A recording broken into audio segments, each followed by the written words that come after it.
কি আঙ্কেল, আপনার তো এদিকে ঢোকার কোনো জায়গা নাই, আপনি পিছন নেন। আপনি কই ঢুকাইছেন বলেন তো?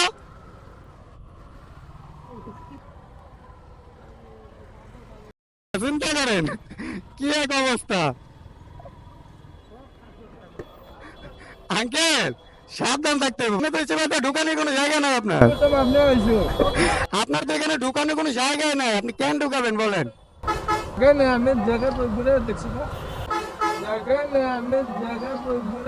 দেখছেন আমার এখানে রেকর্ড আছে, আমি এদেরকে দেখাই, আমি দেখাই, আমি দেখাই ওনাদেরকে যে কার দোষ এখানে। আমি দেখাই, আমি দেখাই ওনাদেরকে যে কার দোষ এখানে। আপনি বলেন, সাবধান থাকতে হবে।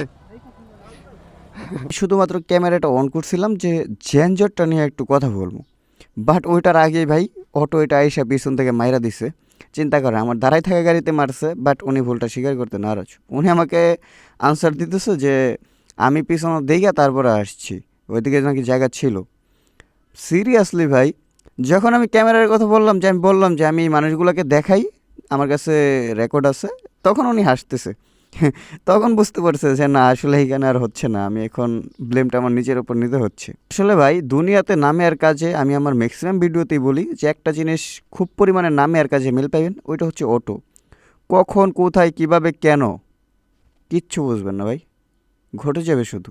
মোস্তফা হয়তো একটু ব্যথা পাইছে, ওর পায়ে লাগছে, আর এমনিতে কোনো প্রবলেম হয় নাই, আর সরাসরি বাইকে অ্যাটাক হয় না, ওর পায়ে লাগিয়ে গেছে, মুস্তফার পায়ের সাথে এসে ধাক্কা দিছে। এদের কোনো ভাই সতর্কতা নাই, মানে সাবধানতা বলতে যে একটা জিনিস আছে এটা এদের মধ্যে আপনি কখনোই পাবেন না।